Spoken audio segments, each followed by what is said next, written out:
जय हिंद साथियों, future warriors defence academy Deoghar में आपका स्वागत है। साथियों, आज हम लेकर के आए हैं Hindi Jharkhand JSSC excise constable और झारखंड फील्ड वर्कर के साथ साथ झारखंड पुलिस के लिए पेपर 1 और पेपर 2, जैसा कि आपको थंबनेल में दिख रहा है, पेपर 1 और पेपर 2 हिंदी क्षितिज का एमसीक्यू, नेताजी का चश्मा और बाल गोविंद भगत से संबंधित एमसीक्यू प्रश्नों का संग्रह लेकर आए हैं। तो चलिए हम देखते हैं आज का पहला प्रश्न। भगत जी अपने बेटे का खास ख्याल रखा करते थे क्योंकि भगत जी अपने बेटे का खास ख्याल रखा करते थे क्योंकि वह चालाक था, ईमानदार था, प्रतिभावान था और सुस्त और बोंदा था। तो बताना कि भगत जी अपने बेटे का खास ख्याल रखा करते थे क्योंकि क्या था? भगत जी अपने बेटे का खास ख्याल रखते थे क्योंकि वो सुस्त और बोंदा था। ऑप्शन नंबर डी घ जिनका भी है क्या हो जाएगा? ये सही हो जाएगा। ऑप्शन नंबर डी क्या हो जाएगा? सही हो जाएगा। घ ऑप्शन नंबर डी क्या हो जाएगा? इसका सही हो जाएगा।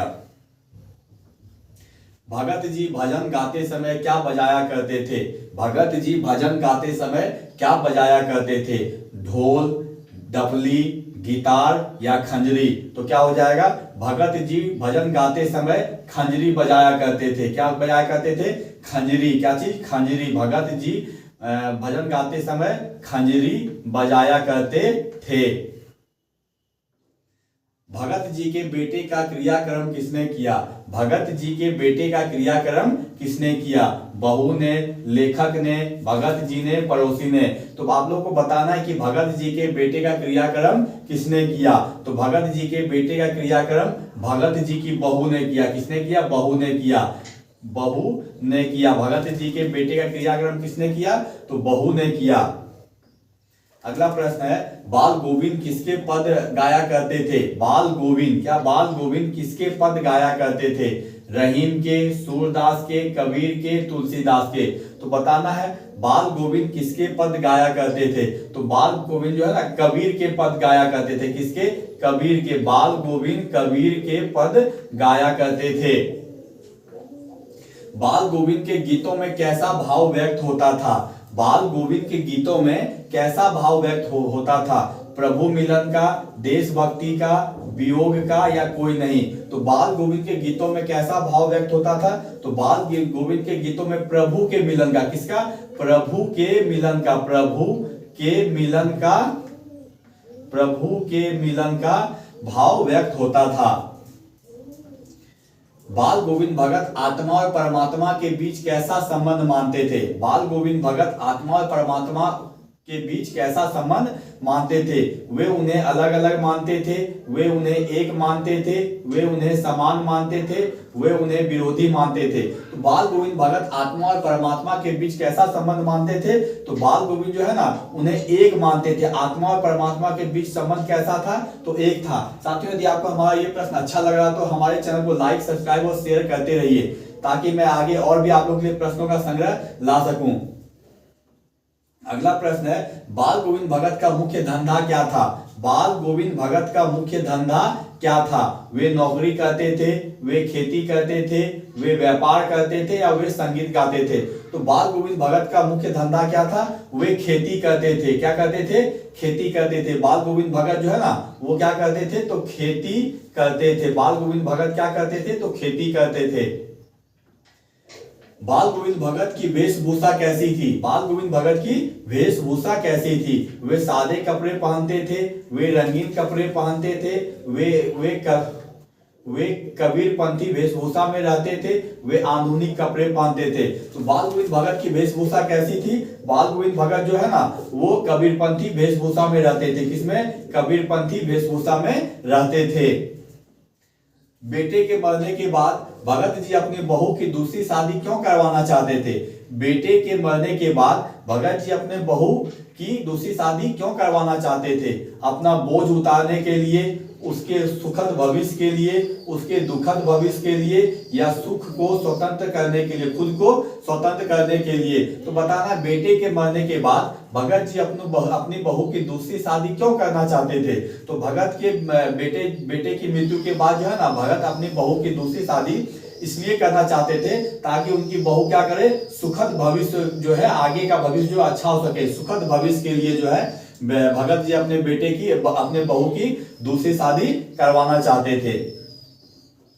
बाल गोविंद भगत लगभग कितने वर्ष के थे? बाल गोविंद भगत जो है वो लगभग कितने वर्ष के थे? 65 वर्ष के, 60 वर्ष के, 48 वर्ष के या 50 वर्ष के? तो बताना है बाल गोविंद भगत लगभग कितने वर्ष के थे? तो 60 वर्ष के थे। कितने वर्ष के थे? 60 वर्ष के थे। कौन? तो बाल गोविंद लगभग कितने के? 60 वर्ष के थे। कैप्टन किसी वस्तु को बेचने वाला था। कैप्टन कैसी वस्तु को बेचने वाला था? तो कपड़े, जूते, चश्मे या खिलौने? तो बताना है कैप्टन जो है किसी वस्तु को बेचने वाला था, तो वह कौन सा वस्तु था? तो कैप्टन चश्मा को बेचने वाला था। किसको? चश्मा, चश्मे को बेचने वाला था। कौन? तो कैप्टन जो है वो चश्मे को बेचने वाला था।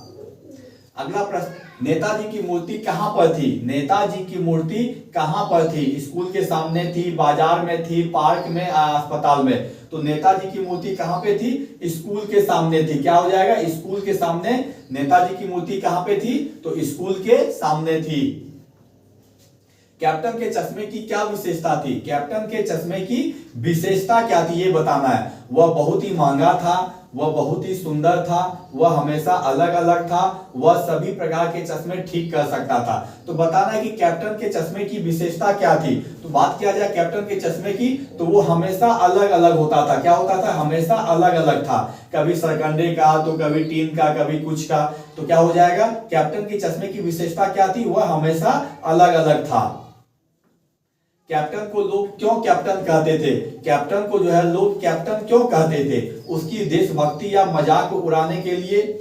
वह वास्तव में एक कैप्टन था? वह बहुत ही बुद्धिमान था या वह बहुत ही गरीब था? तो बताना कि कैप्टन को लोग कैप्टन क्यों कहते थे। तो कैप्टन का जब बात किया जाए तो कैप्टन को लोग इसलिए कहते थे क्योंकि वो देशभक्ति का मजाक उड़ाने के लिए, उसकी जो देशभक्ति था उसका मजाक उड़ाने के लिए जो है लोग कैप्टन को कैप्टन कहते थे।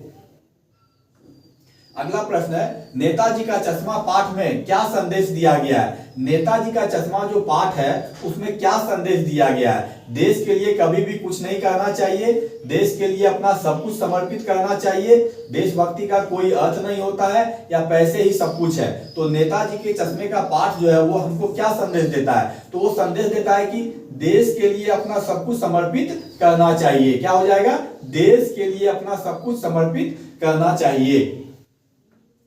नेताजी की मूर्ति पर सरकंडे का चश्मा किसने लगाया? नेताजी की मूर्ति पर सरकंडे का चश्मा किसने लगाया?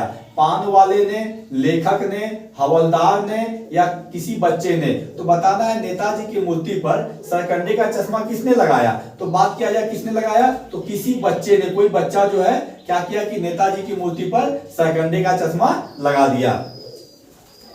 चश्मे वाले के प्रति पान वाले के मन में कैसी भावना थी? चश्मे वाले के प्रति पान वाले के मन में कैसी भावना थी? घृणा, उत्साह, उपेक्षा या इनमें से कोई नहीं? तो चश्मे वाले के प्रति पान वाले के मन में कैसी भावना थी? तो बात किया जाए तो उपेक्षा से भरी भावना थी। ऑप्शन नंबर डी गौ। क्या हो जाएगा? ऑप्शन नंबर गौ इसका सही जवाब हो जाएगा, उपेक्षा। अगला प्रश्न है, किसे देखकर हवलदार के चेहरे पर कौतुक भरी मुस्कान फैल गई? किसे देखकर हवलदार के चेहरे पर कौतुक भरी मुस्कान फैल गई? पान वाले को देखकर, बच्चे को देखकर, मूर्ति के चेहरे को देखकर या इनमें से कोई नहीं? तो किसे देखकर हवलदार के चेहरे पर कौतुक भरी मुस्कान फैल गई? तो क्या हो जाएगा? मूर्ति के चेहरे को, क्योंकि वो देखा क्या कि मूर्ति पे कोई सरकंडा का चश्मा लगा दिया गया है। तो क्या हो जाएगा? मूर्ति के चेहरे को देखकर हवलदार के चेहरे पर कौतुक भरी मुस्कान फैल गई। हवलदार का स्वभाव कैसा था? हवलदार का स्वभाव कैसा था? संकी था, पागल था, भावुक था या देशभक्ति था? तो हवलदार का स्वभाव कैसा था?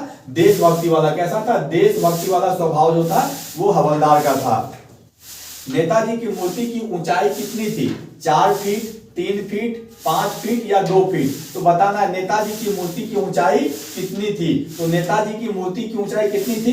2 फीट थी। कितना? 2 फुट। कितना था? 2 फुट था। किसका? तो नेताजी की मूर्ति का ऊंचाई कितनी थी? तो 2 फुट थी। तो साथियों ये आज का आखिरी प्रश्न था। नेताजी का चश्मा और बाल गोविंद भगत से संबंधित 20 प्रश्नों का संग्रह था। साथियों यदि आपको हमारी वीडियो अच्छा लगता हो तो हमारे channel future warriors defence academy Deoghar को लाइक, सब्सक्राइब और शेयर करिए। धन्यवाद।